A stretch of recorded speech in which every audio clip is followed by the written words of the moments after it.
Carcará, lá no sertão, é um bicho que voa que nem avião, é um pássaro mavado, tem o bico volteado que nem gavião.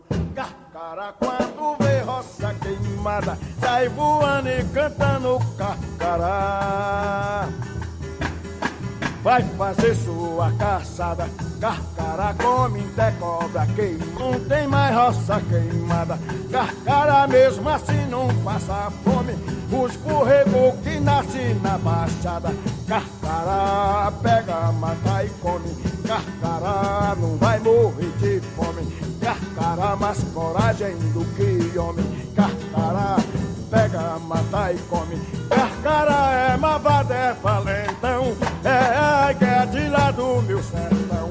Os borregos novinhos não pode andar, ele puxa no embigo e até matar. Carcará pega, mata e come.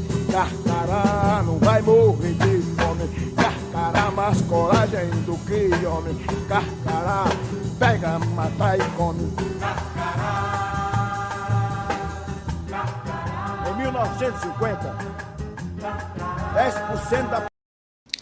Boa noite a todos, sejam bem-vindos, começando mais um podcast ao vivo, aqui direto de São Luís do Maranhão. Eu sou Micael Amorim, membro fundador do grupo Carcarás, Juventude Conservadora da UFMA. E eu tô aqui num podcast ao vivo, vocês podem comentar aí, podem participar deixando seu comentário, fazendo suas perguntas. Eu tô com um convidado muito especial, que é meu amigo aqui, Adonai Ramos Moreira. E aí, Adonai? Tudo bom, Max? Boa noite a todos os ouvintes, é um prazer estar aqui contigo. Então, o Adonai vai falar um pouco pra gente sobre o autodidatismo e a cultura brasileira. Nós sabemos que o nosso país teve a honra, a grande honra, de ser o local, o berço de muitos pensadores, como o próprio Mário Ferreira dos Santos, o próprio professor Olavo de Carvalho, entre tantos outros, o Machado de Assis, E o Olavo vai...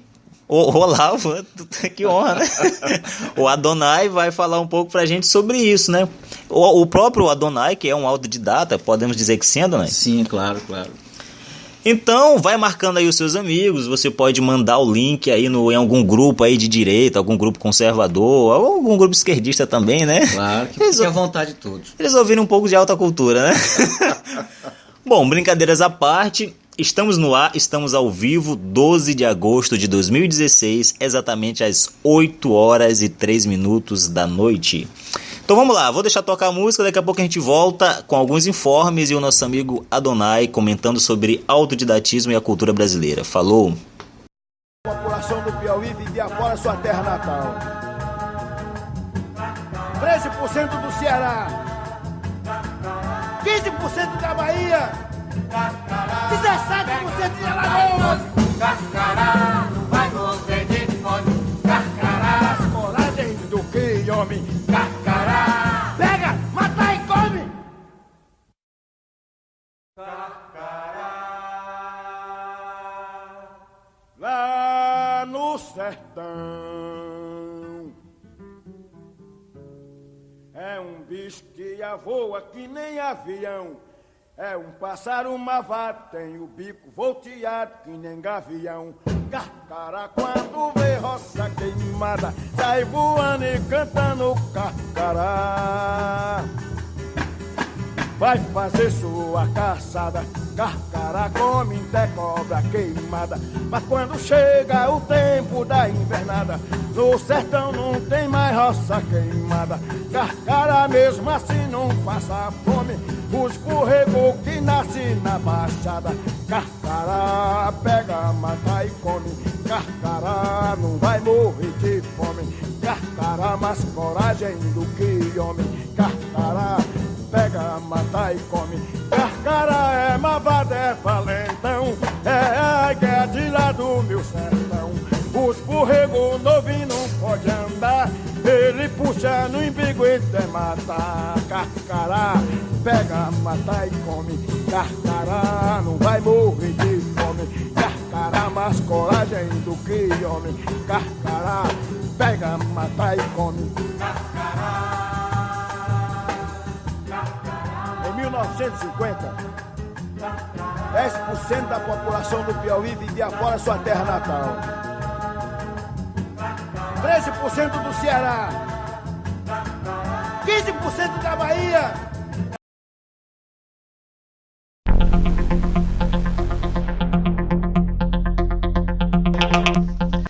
Então, estamos no ar, aqui diretamente de São Luís do Maranhão.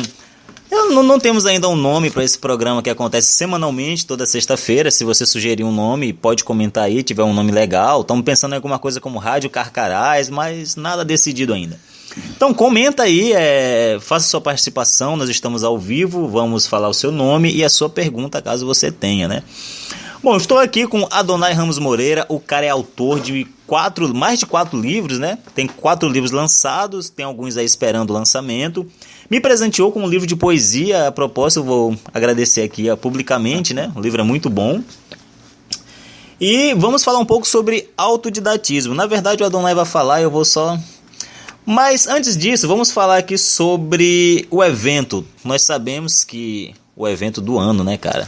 Nós sabemos que tivemos aí no dia 5 de agosto, na sexta-feira passada, o primeiro encontro da Juventude Conservadora da UFMA. Primeiro encontro, cara, 50 anos, a UFMA está completando agora 50 anos, a Universidade Federal do Maranhão, e agora que tivemos um primeiro encontro da Juventude Conservadora, e ainda dizem que não há hegemonia esquerdista, né? Bom, o evento, apesar de tudo, de todas as ameaças, todas as chacotas, muita gente não queria que o evento acontecesse, mas Deus é maior. E o evento aconteceu sim, e foi um sucesso. Adonai, o que tu achou do evento, cara? Tu foi nosso palestrante, boa noite, seja bem-vindo. Boa noite, Max, boa noite a todos os ouvintes.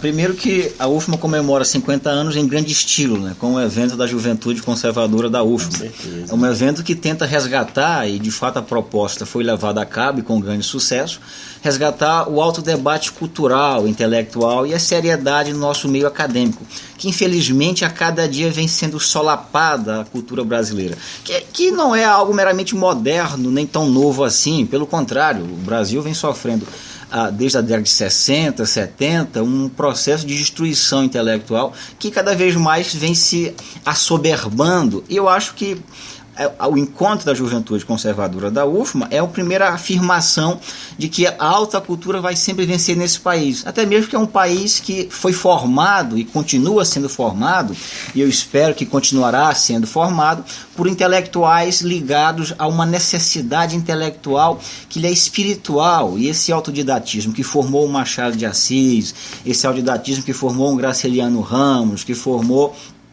um Érico Veríssimo, um Mário Ferreira dos Santos, o próprio filósofo Olavo de Carvalho, esse é o didatismo que vai seguindo, criando e moldando a nossa cultura.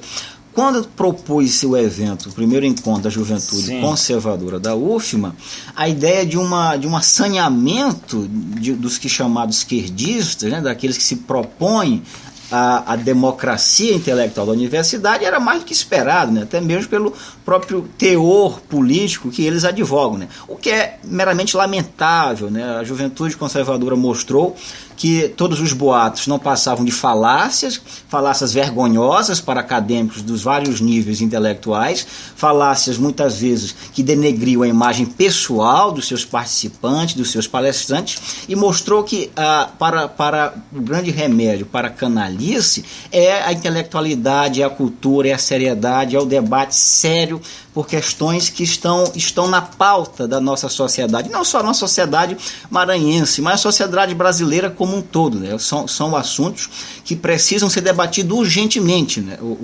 Essa invasão bárbara que nós estamos sofrendo diariamente, ela tem que ser barrada de alguma forma, né? E eu creio, e a Juventude Conservadora da UFMA está no caminho certo, eu creio que será pela alta cultura, pela inteligência, pela arte, pela beleza, que nós chegaremos a formar e fazer esse país um país de verdade, né? O que um dia fomos, né? Seremos aquilo que um dia fomos, né? E seremos muito maiores do que essa dinastia esquerdista barata, né?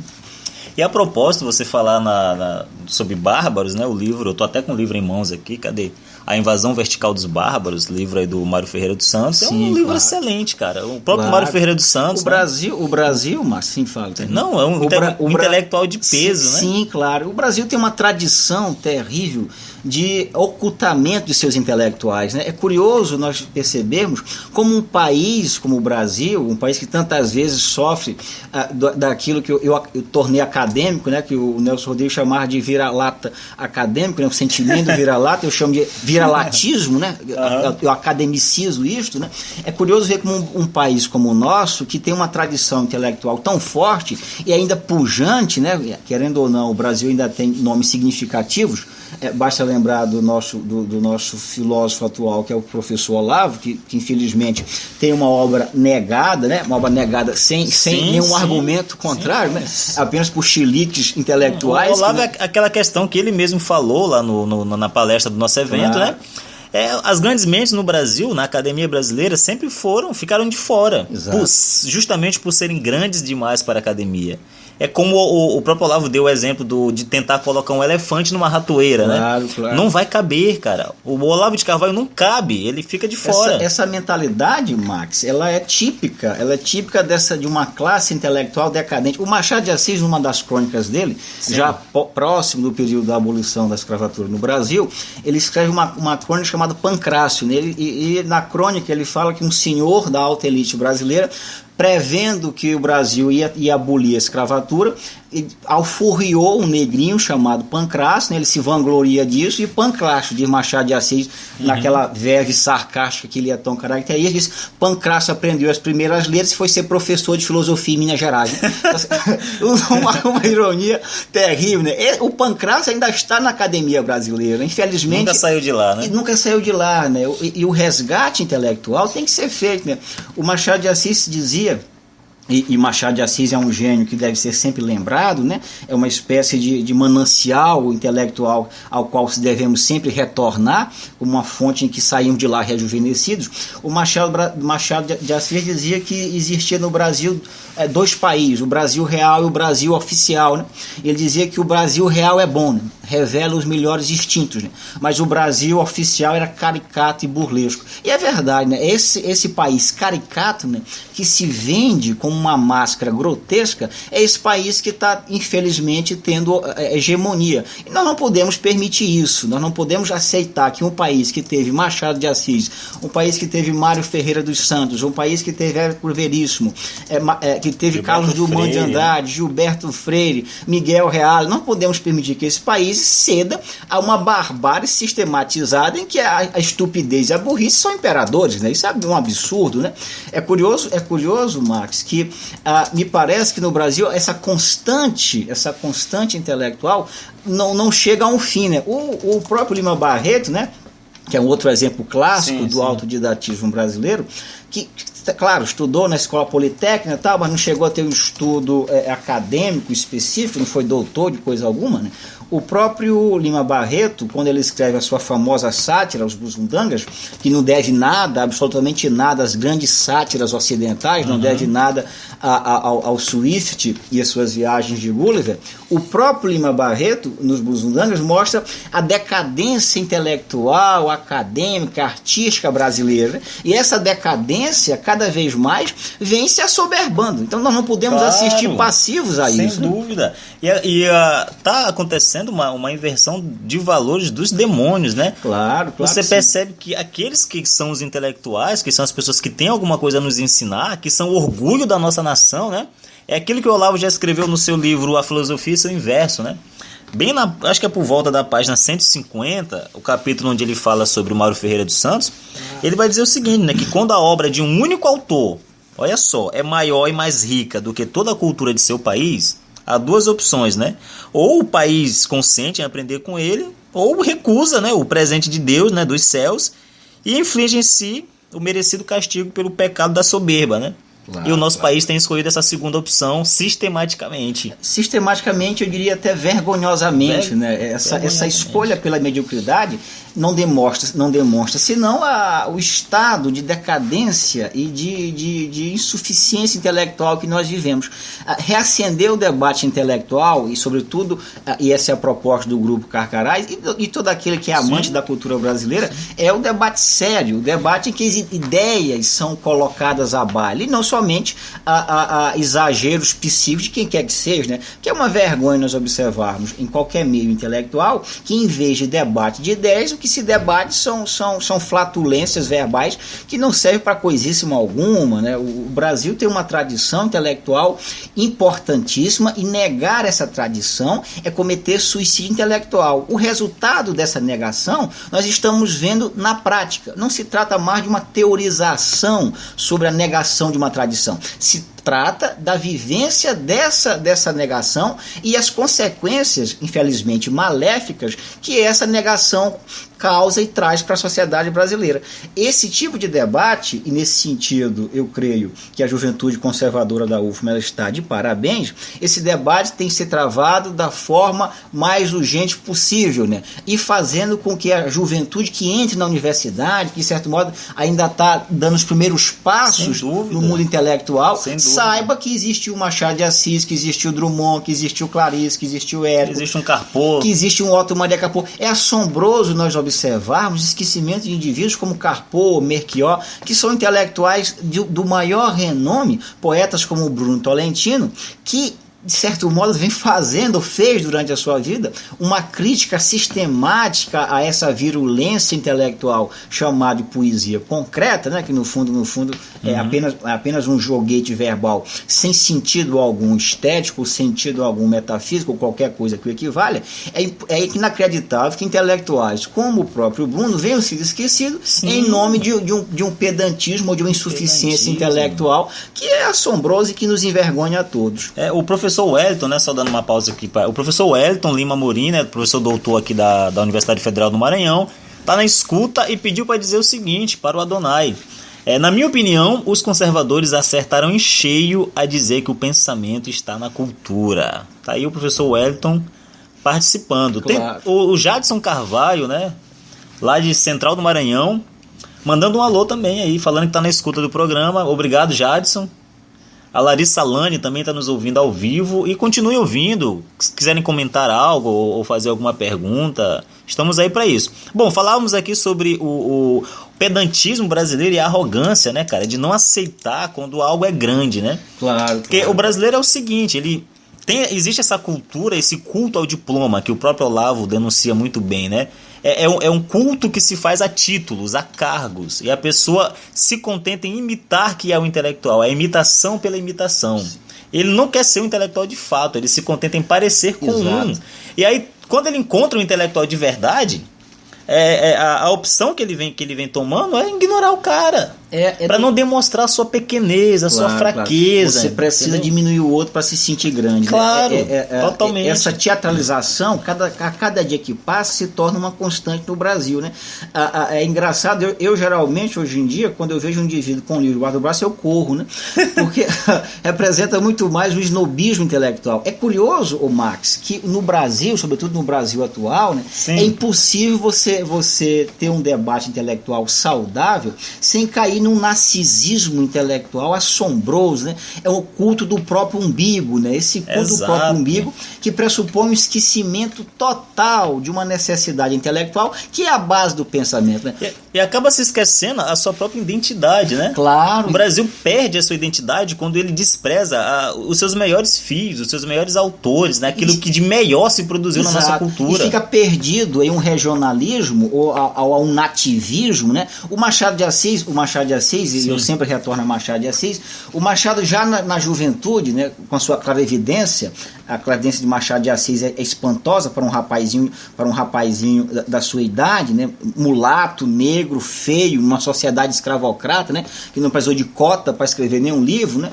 O Machado de Assis já dizia no famoso ensaio dele, a notícia da atual literatura brasileira, Instinto de Nacionalidade, ele dizia o seguinte: deve exigir-se de um escritor, antes de tudo, certo sentimento íntimo, que o torne homem do seu tempo e do seu país, ainda quando fala de assuntos remotos no tempo e no espaço. O Machado de Assis está nos dizendo que não é esse apego meio embasbacado pela nacionalização ou pela regionalização, que vai criar uma grande mentalidade brasileira. Pelo contrário, é justamente a superação disso, a anexação de toda a cultura ocidental e o modo de pensar, o modo de ver, a forma de ver, que vai dar à obra de arte, no caso, que se pretende ter uma identidade brasileira, status de brasilidade, né? O Silvio Romero, que foi um grande inimigo do Machado de Assis, que inclusive era até muito maldoso. Machado de Assis era gago, ia dizer que Machado de Assis escrevia como falava, né? Tartamudeando, né? Gaguejando, uma maldade assombrosa, né?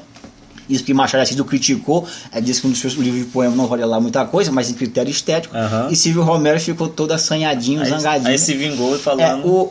Mesmo Silvio Romero, né, que é um dos grandes críticos da literatura brasileira do século XIX, junto com José Veríssimo, o próprio Silvio Romero, na sua história da literatura brasileira, ele fala uma coisa curiosa, tomasse um eslavo uma história qualquer, ele não descreveria essa história, não tentaria descrever essa história como nenhum outro povo. O conteúdo podia ser diferente, mas a forma como ele narrava seria a forma de do povo eslavo. Né? Tolstói sempre escreveria como Tolstói, podia falar do candomblé, da África, ou de qualquer canto que seja, né? Porque a forma de pensar, ela não está desassociada do seu autor. E o Machado, muito jovenzinho, já havia percebido isso, e toda a sua obra de maturidade, né, que veio construindo aos poucos, é preciso lembrar que o Machado de Assis tivesse morrido aos 40 anos de idade, não seria o vulto imenso que foi a nossa cultura, né? O Machado de Assis percebeu isso e anexou a sua literatura, ao seu estilo, autores dos mais variados naipes, desde um Jonathan Swift, a um Lawrence Sterne, a um Xavier de Mestre, e esses autores possibilitaram a criação de obras que são ímpares na língua portuguesa, o próprio Shakespeare, né? Basta lembrar que o Dom Casmurro é uma cópia brasileira do Otelo, né, do Moro de Veneza. Exato. Diríamos que Capitu seria uma Desdemona a brasileira, né? A brasileira. Não sei se Desdemona tinha os olhos de ressaca, né? Provavelmente não, né? Provavelmente não tinha o charme da mulher brasileira. Agora, o que é curioso, Max, é que parece que ainda essa chama de autodidatismo que formou o Brasil desde o seu início, ou seja, o Brasil ele é produto de alguns indivíduos, né? Isso me lembra uma frase do Nietzsche. O Nietzsche chega a dizer, no Além do Bem e do Mal, que a natureza nada mais é do que uma volta que o povo dá para chegar a alguns grandes homens e em seguida rejeitá-los. Né? Então, o Brasil me parece mais ou menos isso, né? É uma curva que a natureza dá para chegar a um Machado de Assis, a um Mário Ferreira dos Santos, a um Zé Guilherme Melchior, e em seguida, com um riso sacana na cara, rejeitá-los. Né?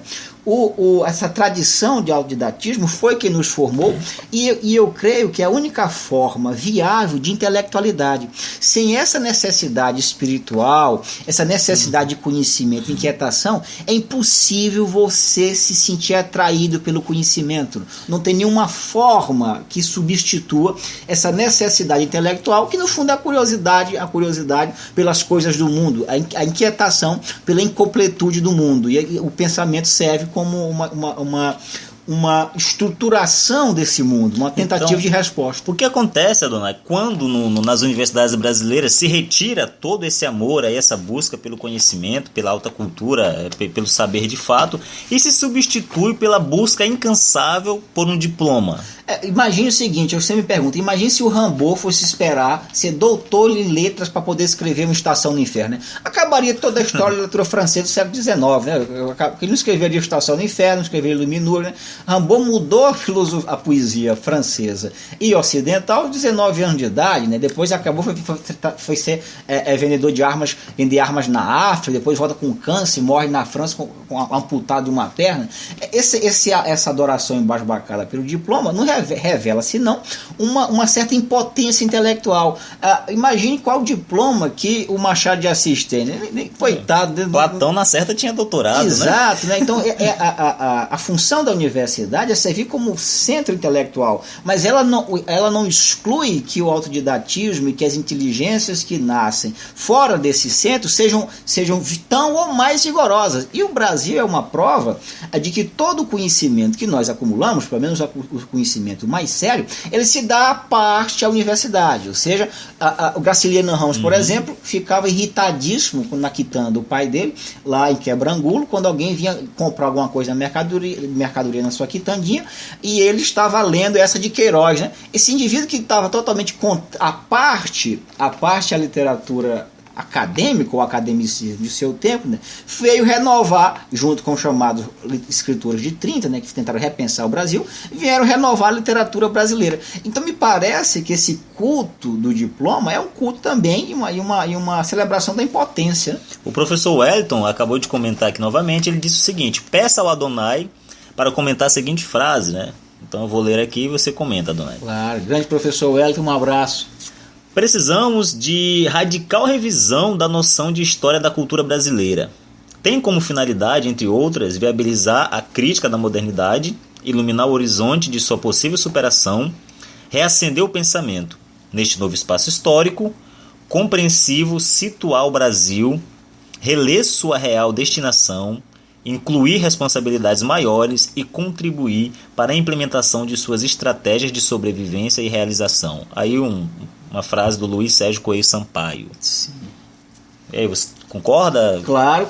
Eu acho que o Brasil precisa sim de um revisionismo intelectual, e um revisionismo intelectual que seja sincero, que seja verdadeiro, sim, com as suas reais origens, e que coloque a nu as nossas deficiências e que aponte também os nossos acertos. Nós não podemos continuar com essa cultura que aí está, que é uma cultura da negação total. Né? O Brasil tem, e como um bom brasileiro que sou, sempre terá, uma cultura que não precisa ter inveja de ninguém. Né? Esse revisionismo, e aí respondendo ao meu caro professor Wellington, esse revisionismo tem que começar a ser feito o quanto antes para repensar o Brasil às luzes das novas descobertas intelectuais, científicas e estéticas que viemos passando. Nós não podemos continuar ainda à mercê de meia dúzia de filosofecos, de filósofos que não têm nenhum tipo de credibilidade intelectual no mundo, e ficamos aproveitando essa borra intelectual, e através dessa borra intelectual nós formamos a mentalidade brasileira. Ora, isso é um contrassenso assombroso. Nós temos intelectuais no Brasil que pensam a nossa cultura, que pensam a arte, que pensam a nossa maneira de ser, de pensar, de criar de forma muito mais autêntica, de forma muito mais abrangente, e nós nos damos o luxo de desprezar isso. O Roberto de Campos dizia que o Brasil não perde uma oportunidade de perder uma oportunidade. Então não fiquemos nós a perder mais essa oportunidade. O Brasil, um país que na sua dimensão e na sua história tem indivíduos como o Carlos Drummond de Andrade, como o Machado, como o Vinícius de Moraes. Esse país não pode se dar ao luxo de ser inferior. Né?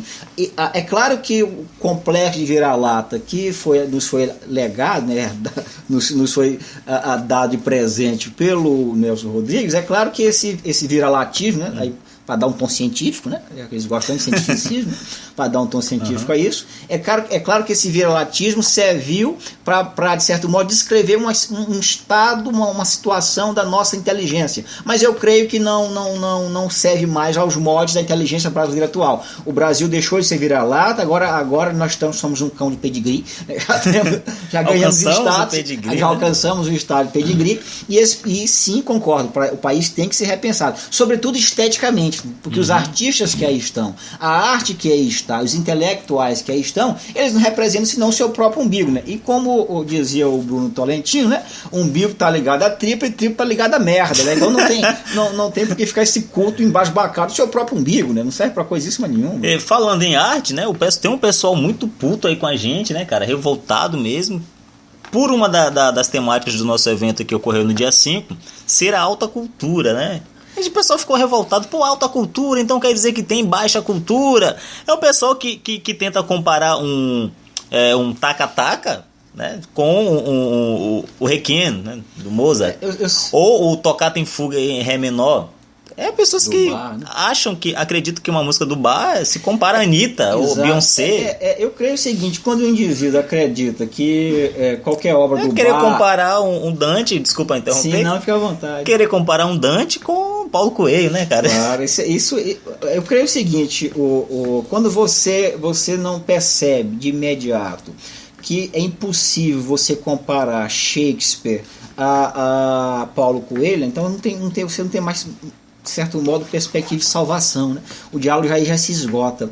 Porque a alta cultura, e eu sempre costumo dizer que elitismo em arte é um elitismo espiritual, não é um elitismo econômico, né? De forma alguma. A Van Gogh não é um milionário que está sentado na sua mansão pintando a noite estrelada, né? Os seus sapatos, ou pintando o seu quarto, né? Nem Shakespeare, nem Bach. Pelo contrário, Bach foi enterrado como se fosse um indigente, né? Nem teve os privilégios ligados aos clérigos de sua época, e ele que passou a vida toda compondo para a igreja, fez a mudança, introdutor da música moderna no Ocidente, né, com as suas inovações estéticas. Nem Bach teve nenhum tipo de privilégio, e artista nenhum, né, que você vê que se vive de arte economicamente, é meia dúzia de cretinos que escrevem e que publicam obras de terceira ou quarta qualidade, né? O elitismo em arte é um elitismo espiritual, né? Então, se você não consegue entender ou apreender o quanto de sensibilidade, humanidade e o quanto de consolação, para usar uma palavra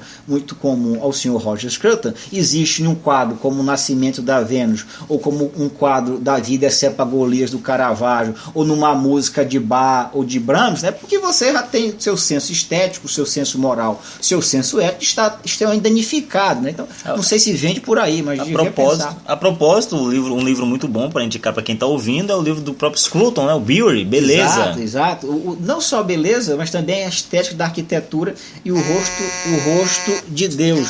Esse tipo... O Rosto de Deus é um livro excelente. Sensacional. E o Scruton, né, ele é um dos filósofos modernos mais argutos nisso, né? Há quem chame de o Rimbaud da filosofia, né? Pela sua verve aguerrida intelectualmente, né? O Scruton nos faz recordar, né, que a alta cultura, a beleza, está ligada a algo que nos é natural, né? Nos é natural a beleza, né? O ser humano precisa de beleza. Me parece que é mais do que óbvio que o grande propósito da alta cultura é nos humanizar, né? Então, quando você ouve Beethoven, ou você ouve Bach ou Brahms, né? Quando você olha um quadro do próprio Cézanne, ou de Rafael de Santos, ou do próprio Da Vinci, né? Quando você está presente diante de uma Capela Sistina, né? Você se, de certo modo, você se encontra consigo mesmo, né? É esse encontro que nos humaniza. Aí o Janilson está comentando aqui, né? Scruton é simplesmente genial. Ele nos traz novas perspectivas de pensar a arte. E aí, no momento, sobretudo, não só o Scruton, né? Já que nós estamos falando do pensamento brasileiro, grandes intelectuais brasileiros, e aqui eu cito o próprio Afonso Romão de Santana, grande poeta. Temos o Ângelo Monteiro. Arte ou Desastre. Arte ou Desastre. Um livro muito bom. E na capa do livro ele já faz uma sugestão imagética, né? Acima Van Gogh e abaixo o Bidê, La Fontaine do Duchamp, né? O Afonso Romão de Santana, que é um dos grandes críticos dessa arte moderna, o Enigma Vazio, põe a nu aquilo que é evidente, né? Que essa arte que está aí, que se diz arte moderna, no fundo, para usar a expressão do próprio Afonso Romão de Santana, é um arco-íris verbal sobre o nada, né? Então você achar e chegar ao ponto que a nudez humana, primeiro tem que ser muito narcisista para achar que o seu corpo é uma obra de arte, né? Segundo, a própria caracterização da obra de arte, que é a sua linguagem estética, que pressupõe que é uma ficção, não é o indivíduo real que está ali pintado, né? Essa própria necessidade da arte, ela é destruída completamente. Não tem como você falar de arte nesse sentido. Como você mesmo falou na sua palestra, eu tive a honra de assistir, por que no banheiro, né, uma pessoa banhando lá, nua, não é arte, né?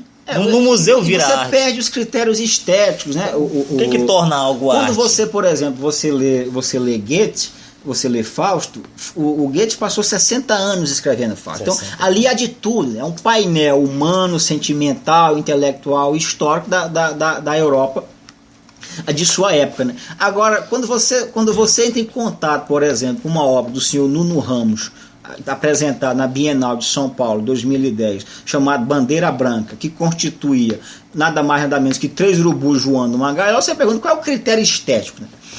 E como é que eu vou julgar uma obra de arte dessa? O que ela desperta em mim? Eu fico de pés e mãos atadas, não há nenhum critério estético, humano, enfim, qualquer... Se isso for arte, cara, o sertão é um grande museu, né? Eu costumo brincar dizendo o seguinte, se lata com merda e merda é arte, né? Uma fossa é o Louvre, né? Que só tem merda lá dentro. Então, isso de certo modo, é uma ofensa intelectual, né? Cara, e nós é que estamos errados em pensar dessa forma, né? Tem uma galera aí militante que critica violentamente a gente por defender essas coisas, né? Eu sinto que nós estamos lá na história do Machado de Assis, o alienista, né? O Simão Bacamarte está dominando, os doidos estão na rua como bons, né? E os sãos estão no hospício. Claro, eu confesso que eu acho lamentável ver a juventude brasileira, uma grande parte da juventude brasileira, né? A seduzida por esse canto de sereia, né? Que é de certo modo, capitaneada por esse pensamento nihilista, né? O nihilismo em si mesmo é um pensamento vazio, que não leva a nada, né? Uma das grandes expressões do nihilismo ocidental, em literatura pelo menos, é o romance Pais e Filhos, de Turgenev. E você olha a história de Bazarov, que é o personagem central. Bazarov morre apaixonado, desiludido, contaminado. Ou seja, é uma existência que não tem sentido nenhum, né? A propósito. Não tem propósito nenhum, né? A vida é feita de sonhos, de ideais, de desejos. Se você não tentar criar um sonho, transcendê-lo, né? Você não existe, né? Não existe. O grande exemplo disso é o Dom Quixote, né? Veja, que vida chata do Alonso Quijana vivendo na sua casa, na Espanha, né? Sem nada para fazer, comendo carne de vitela, uma vida extremamente chata. De repente, de tanto ler os seus romances de cavalaria, ele cria o ideal para sua vida, né? Pega o Rocinante, né? Monta no Rocinante, cria o escudeiro que é o Sancho Panza para sair com ele, inventa uma amada que é Dulcinea del Toboso e dá um ideal para sua vida, dá um rumo, um sentido, né? Porque se você não se dedicar a algo ou a alguém, a sua vida é de uma pobreza estética e existencial assombrosa. Os grandes homens, cara, que já pisaram nessa terra, todos transcenderam a sua cultura, né? Exato. Eles foram além. O Mário Ferreira dos Santos, ele está sentado em cima de toda a cultura brasileira, ele está acima disso tudo, né? Como o próprio Leibniz, né? Exato. Ele é tão grande que podemos comparar o Mário Ferreira lá ao Vico, né? Na cultura napolitana do século XVIII, ou o próprio Leibniz na Alemanha, né? E é um filósofo. É um gênio incompreendido. Exato. E que nós brasileiros, né? E todos nós somos culpados disso, né?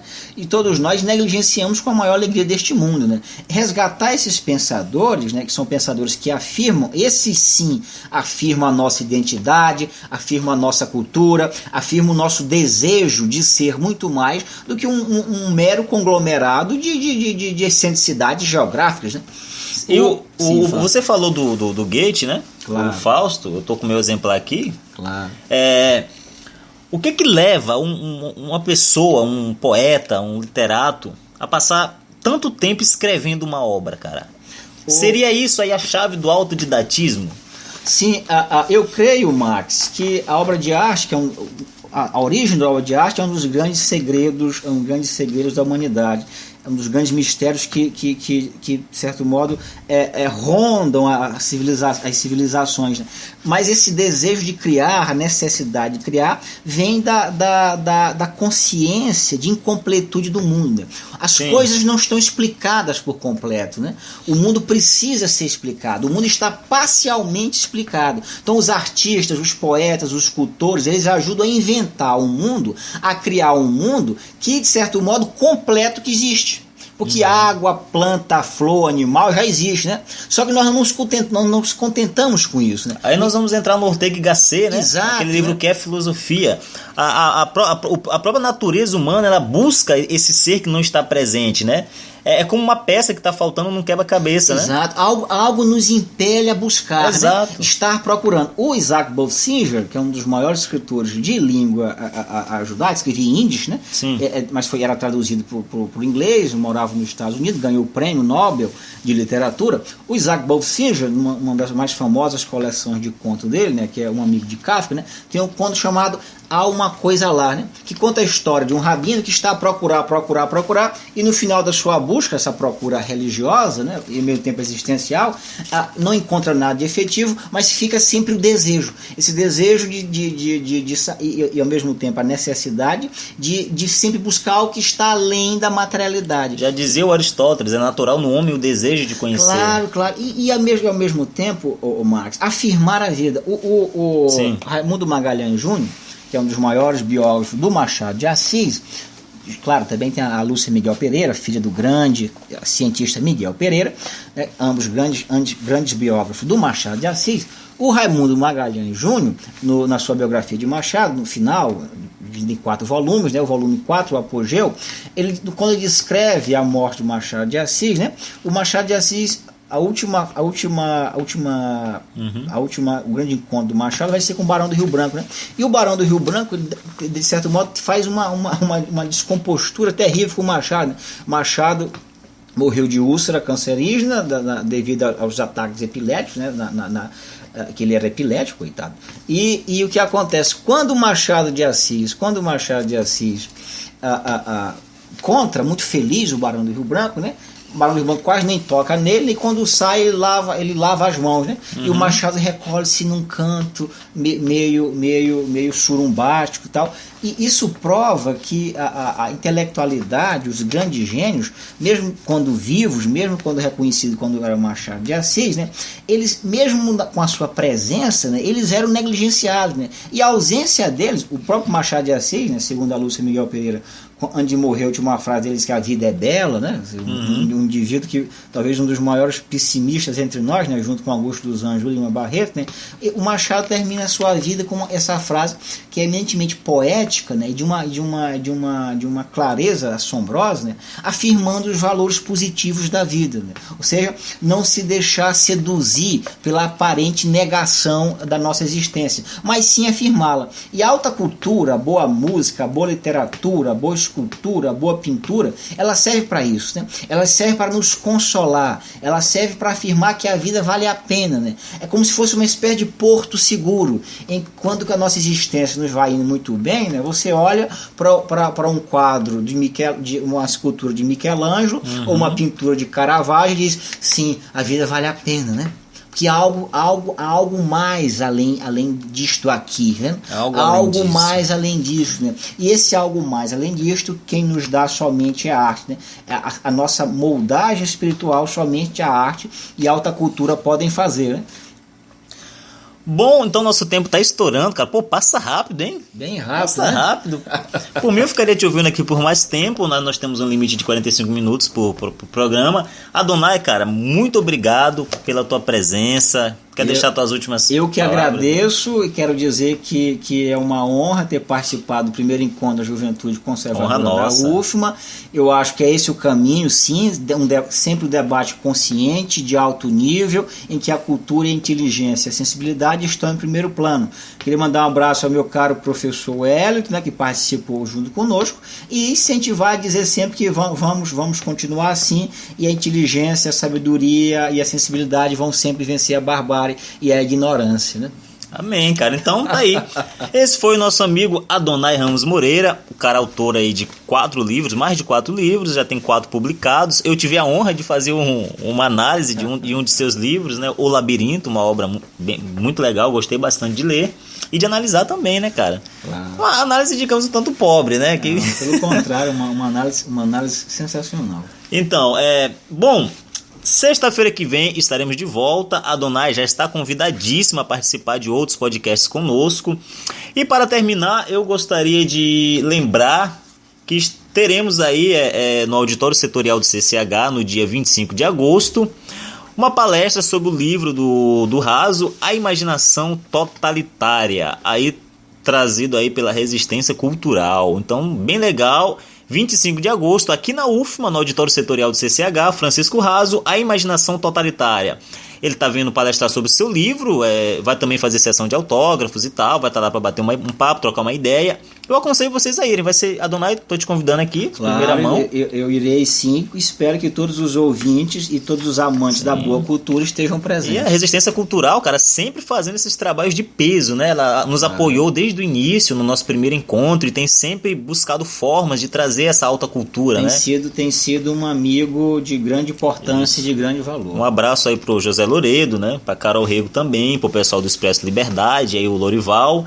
Bom, para terminar eu vou ler aqui uma frase do Olavo de Carvalho, do livro A Filosofia e Seu Inverso. Diz o seguinte, página 51. Só os medíocres são filhos do seu tempo. Os sábios, os heróis e os santos inspirados são pais dele. São canais por onde a luz da transcendência rompe as limitações do tempo e abre possibilidades que a mente coletiva por si jamais poderia conceber. Então tá aí, esse foi o nosso podcast. Agradeço aí as 40 pessoas que estão nos ouvindo e as demais pessoas que irão ouvir depois, que vai ficar gravado, né? Então comenta aí, compartilha. Eu sou o Micael Amorim, conversei aqui com o Adonai Ramos Moreira e até a próxima.